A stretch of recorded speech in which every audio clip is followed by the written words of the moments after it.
Scott with Heritage Farms, Texas. Well, taking half a day of vacation today on a Friday.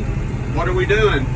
We are back at putting out ryegrass seeds. If I don't run over my neighbor's chicken, that's Reba.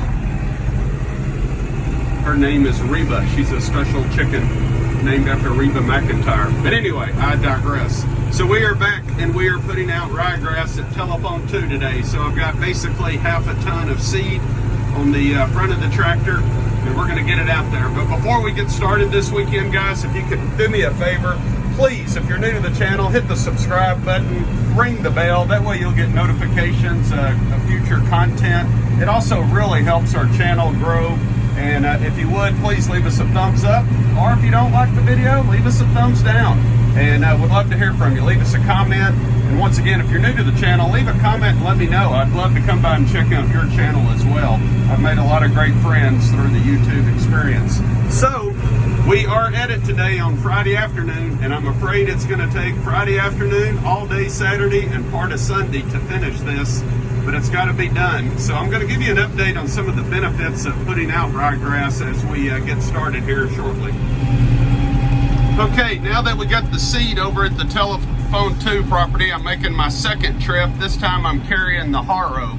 The harrow doesn't have any wheels on it, so you can see I got to use the front end loader to actually pick it up. And you got to pick it up just right to leverage it where it actually holds. It makes me a little bit nervous, actually, but we're carrying this thing on. I don't know how wide it is. It's got to be, I don't know, I guess I'm going to say 12 feet wide. It sticks out pretty far. So, but yeah, you see we got a pretty good size oak log on there for additional weight, keeps it from bouncing around. And it has railroad spikes that actually go down in the ground, and you can see the ground is pretty wet, so it's going to do a good job today of cutting some grooves in the land. And when it cuts those grooves, it does a couple of things. It allows the soil to drain better. It allows the soil to have air, so it's like an aerator.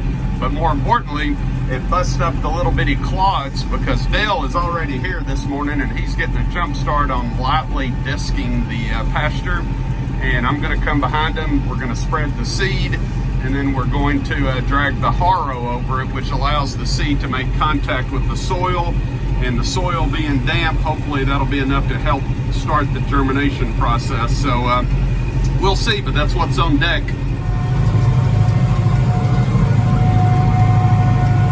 Okay, guys, well, you can see what we're doing here. So here's my buddy Dale. He's over here trying to get you a good camera angle, if I can find one. So he is over here disking, and he is trying to bust up the land a little bit, you know, just aerate it, get the soil loose, keep it from being compacted. I'm coming behind us dragging the harrow and actually trying to smooth it out while putting out the seed. So that's what we're working on today. Okay, guys, well, you can kind of get a little snapshot of kind of what it looks like on the ground here. So what you're looking at is where we've already disked. Over here is where we disked over here, but we haven't ran the harrow. Over here, we have ran the disc and the harrow, and you can see it's a little bit smoother. It has some nice little ridges in it because the harrow is, you know, dragging the railroad spikes. And the seed is hopefully going in those little grooves, and we're off to the races. So why do we do this? Well, here in North Texas, all of the summer grass basically dies by the first frost. So here we are in November. We've had our first frost. We're going to have another one probably in the morning. So the grass is pretty much dead. It stopped growing. Texas summer grasses, when it gets in the 60s at night, they slow down, and when it gets below 80 during the day, they slow down and they just stop growing. So that's kind of where we're at. So the reason we plant winter ryegrass or overseed ryegrass is because it's a cool weather grass, and it actually kicks in and it starts growing when the daytime temperature is around 60. And it's okay if it gets down there, or if it frosts, or if it's a cool night or a cold night. So that's kind of what we're doing at the moment, and we are off to the races. So see what's happening here. And but yeah, that's the reason we do it. The other reason is, so as we go through the winter, hopefully by, you know, end of December, January, February, March, time frame, the ryegrass really takes off and it starts growing really fast. And as it's growing fast, the cows, we start rotational grazing, going from paddock to paddock as fast as we can.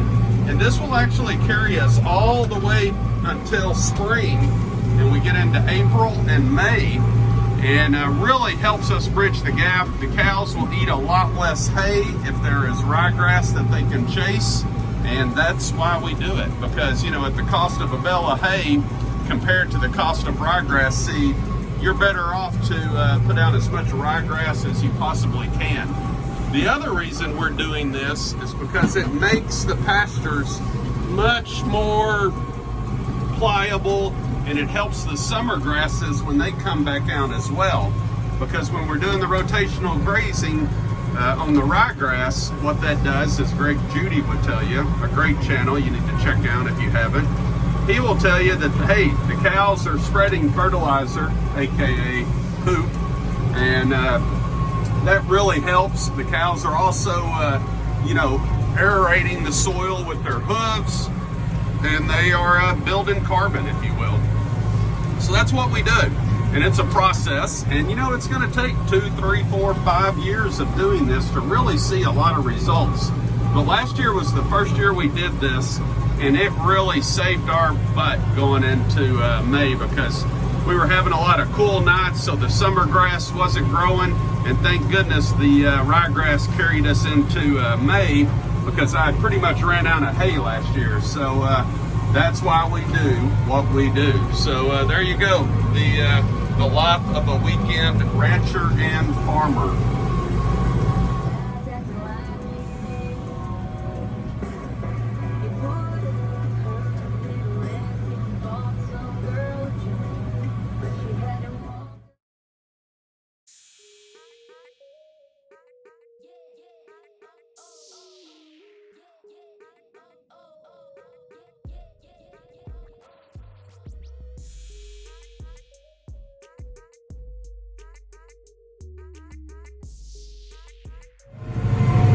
Okay, it's Scott. Hey, we're back here Saturday morning. We're at the Telephone 2 property. Yesterday we did all of what we call the 40 acres, which connects to Telephone 2. That's the land we most recently bought, where we've been doing the land clearing and getting the cedars in check. But we're back on the primary property, the open field at Telephone 2. And you can see we got Dale down here. And he is out. He came across evidently a piece of bale wrap. See, that's an experienced guy right there, man. He knows not to run over that bale wrap, that's going to create problems for his disc. So he's getting it out of the way right now. Smart man. But the Kubota has done a phenomenal job pulling the John Deere disc.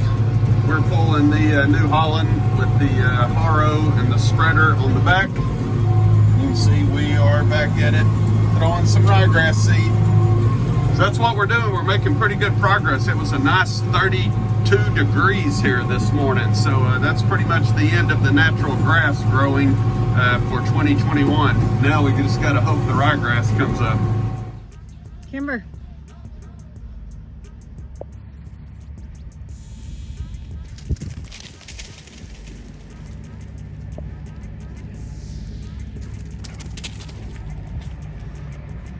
Kimber, stay over here.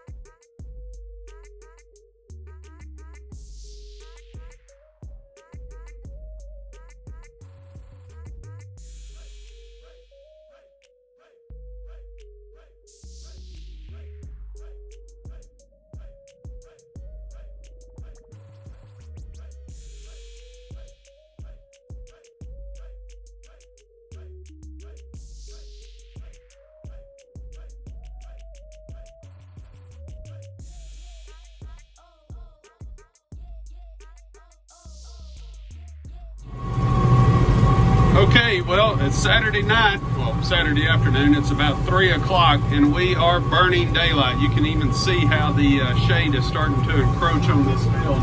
So we are at the rental property, and we are disking and putting out, you guessed it, ryegrass. Tell you, can see there's Dale in the background on the Kubota. We have covered a lot of ground today. We did all of Telephone 2, and now we are on this rental property. Won't be able to do all of it, but we're hoping we can get the main pastures. I feel like the grass is getting a little bit better.